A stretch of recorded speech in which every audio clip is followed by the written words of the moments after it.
Hello and welcome. I'm John Thielon, and this is Helping Hand. Our story begins with Michael Anderson as he was looking out of his living room window. There was a moving truck pulling up to his neighbor's house, which had been for sale. They'd moved out months ago, and the house continued to be on the market for a little while. Even though there were several homes for sale in his neighborhood, the fact that this one was right next to his house, it bothered him for some reason. Hey, it can be tough when a neighbor sells their house and moves away. No one likes change, especially if you've got a friendship with the people who do move away. My buddy's dad always says, whenever you speak to one of the neighbors, you should keep it super brief and always keep walking. But then again, he wasn't always the most friendly guy around. Most people know their neighbors and sometimes develop good friendships with them. Growing up, we sure did, and it made for a nice little neighborhood, a community, of friends. In any event, Michael Anderson lived by himself. He was never married. He had no children, and his age was catching up with him. He was getting on in years a little bit. And with each passing year, it became a little more apparent that he was a little less friendly. He spent lots of time inside his house, watching TV, reading a good book, doing things like that. He lived a lot in his memories, but he was also still able to do repairs and maintenance around his home. He continued to mow his own lawn, and every year he would plant this humongous vegetable garden, so big that it took up most of his backyard. About a month ago, as he was finishing up with planting all his tomato plants for the year, he was getting up from putting that final plant into the soil, and he felt a sharp pain travel all the way through his hips. And, that's when life happened. Michael had been dealing with pain in his hips for years. At that point, he'd been taking steroid injections that reduced the pain and improved his bending and his ability to get around. But he knew, as his doctor had told him many times, that at some point, sooner every year, it was going to be time for that hip replacement surgery. This, of course, is where, they remove the bad worn away hip joint and replace it with a new artificial hip. The artificial hip mimics and performs the function of a normal, healthy hip joint. So Michael went to see his doctor about having this surgical procedure done. Now, because he lived alone, he was a little worried about how he could recover from this surgery, on his own. Needless to say, he had many questions for his orthopedic surgeon, Dr. Albert Werner. Good morning, Michael. How are your hips? Are you feeling any pain? Yes, Doc. The pain has been getting worse. It's painful to walk and bend. The different treatments aren't working anymore. Well, Michael, we spoke many times about hip replacement surgery, and many patients feel that this particular surgery has relieved them of the pain and their mobility has improved. They also say their quality of life has improved since the operation. But as you know, the recovery process takes several weeks, and you'll only be able to do light activities with no heavy lifting, and absolutely nothing that may cause you to fall. I know that, but I live alone, and I will be by myself, and this is why I have been putting this operation off for such a long time. Listen, Michael, many elderly people live on their own. And also as part of the treatment, we'll be having visiting nurses and physical therapists scheduled for weekly visits. So you'll get through this. With that, Michael Anderson scheduled the hip replacement surgery and had it done. Dr. Werner then scheduled nurse Linda Conti for weekly visits. As Michael recovered from this operation, he would look out his living room window and see the new neighbor, Maria Cruz. She'd leave and come home to her house, and sometimes she saw him and she'd wave, So since Maria moved in, neither of them had the chance to meet one another. So Michael was thinking that after his recovery, he'd get back outside one day and say hello, introduce himself. Well, just a few minutes after, the doorbell rang. And the nurse, again, Linda Conti, she went to open the door. There stood Maria Cruz with a box. The nurse greeted her and she asked Nurse Linda if she could come in for a minute, to say hi to Michael. Michael, your new neighbor is here. She'd like to say hi. Can I let her in to see you? Yes, let her in. Hi, Michael. I'm Maria Cruz, your new next door neighbor. Look, I bought you a box of cookies and I wanted to say hi. Thanks, Maria. I love cookies. Come sit down. Would you like a bottle of water? Thank you. That would be nice. See you sometimes looking out your window. I also see your nurse by. I didn't want to bother you, but it's been a few weeks since we moved in, so I just wanted to stop by and say hi to you. Yes, this is my nurse. Hi, Maria. That's really nice of you. Michael did tell me that you moved in a few weeks ago. That's really exciting. I know when my husband and I bought our home, there was so much unpacking and home improvements to do. It was a really crazy, stressful time. Yeah, that's true. I'm going nuts. My kids love the house and they finally have a yard to play in. We lived in an apartment building before and I'm learning how to fix things. Just last night, I Googled how to fix a leaky sink faucet. For some reason, the kitchen faucet couldn't stop leaking water.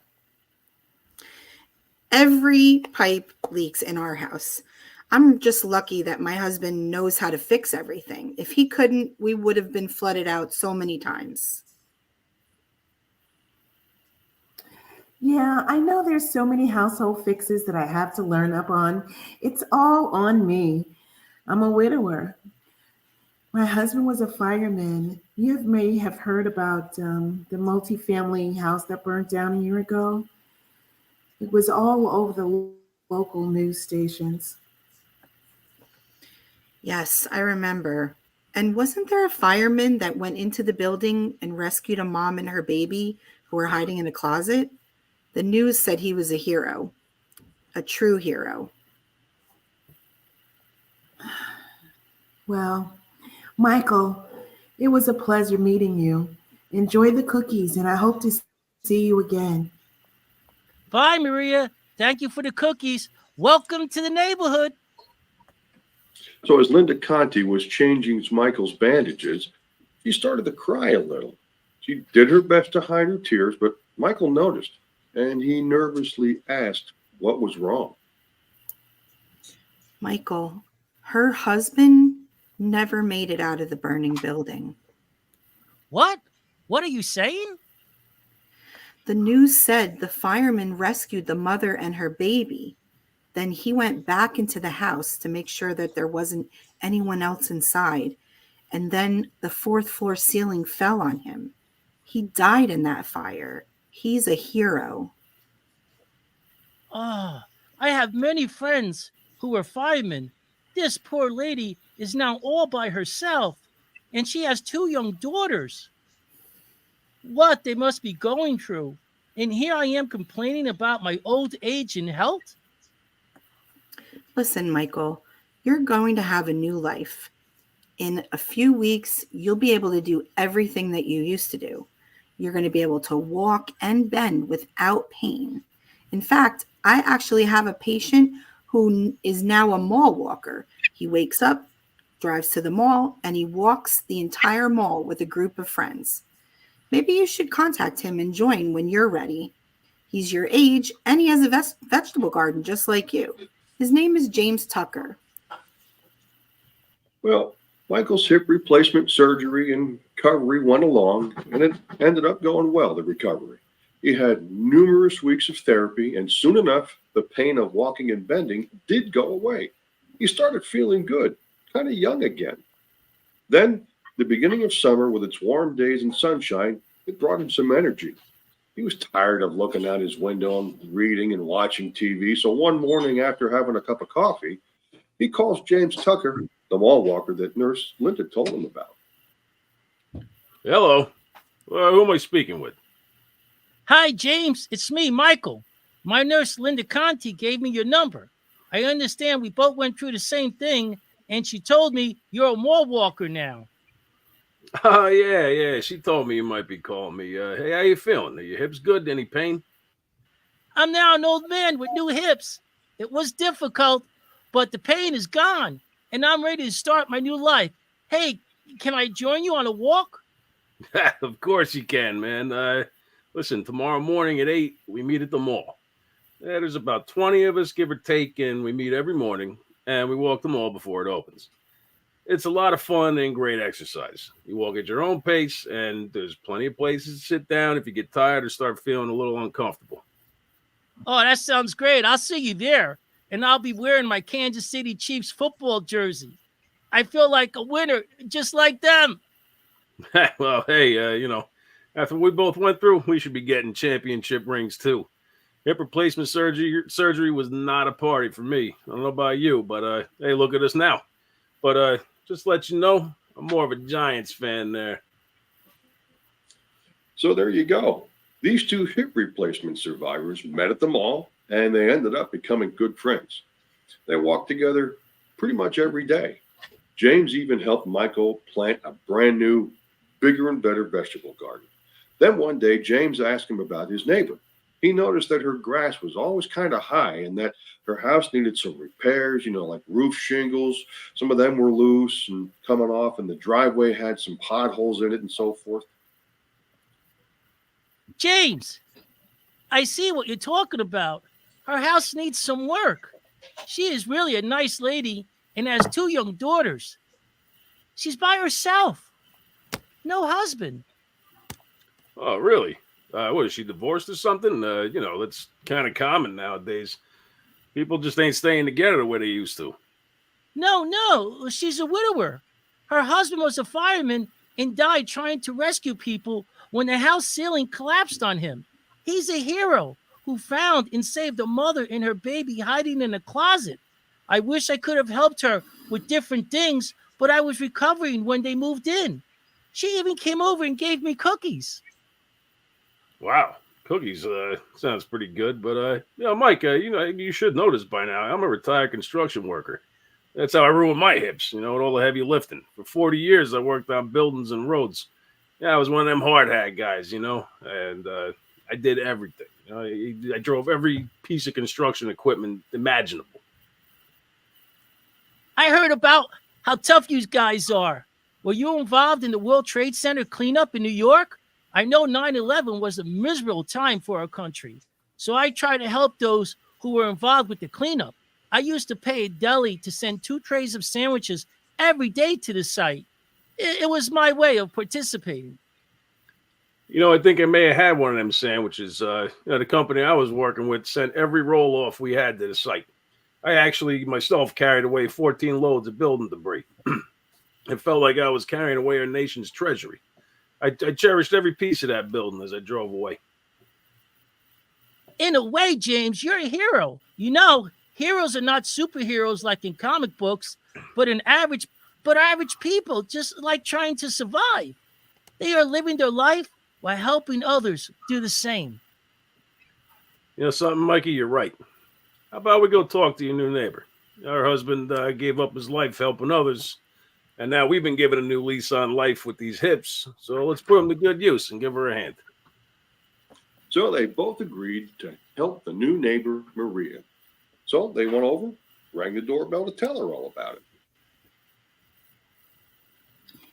Hi, Michael. What's up? Come on inside. You want something to drink? This is my friend James. We want to ask you something. Oh, okay. Please sit down. What do you want to ask me? I hope nothing is wrong. I'm sorry if my kids play too loud. They're young and they make a lot of noise. No, your kids are wonderful. James and I just want to ask you if we could help with some of the house repairs. No disrespect, but your grass is high and your roof is missing a lot of roof shingles. I know you have needed many house repairs because my old neighbors always told me what he was trying to fix. Oh, yeah. The house does need help. I'm trying to save up for the roof, and I'm learning how to fix some things by watching YouTube videos. But I knew this when I bought the house, and in time, these repairs would get done eventually. Hey, listen, Maria. what my buddy Mikey is trying to say is that between the both of us, we know a lot of people. We got friends, and we can help you fix your house for free. So I'm offering you my helping hand. You're a strong woman and a loving mom. We both may be retired, but feel young again. And if there's a lot of us out there looking to help and give back, if you allow us to help with these house repairs, it'll make us feel good. I'd love to be swinging a hammer again and fixing something rather than eat another donut in the mall's food court. He's right, Maria. I have a new hip now, but I gained an extra 20 pounds just sitting around all those months. I need to exercise, and there's no better way to lose weight than cutting grass. So let us be your hero. Your family has been through so much.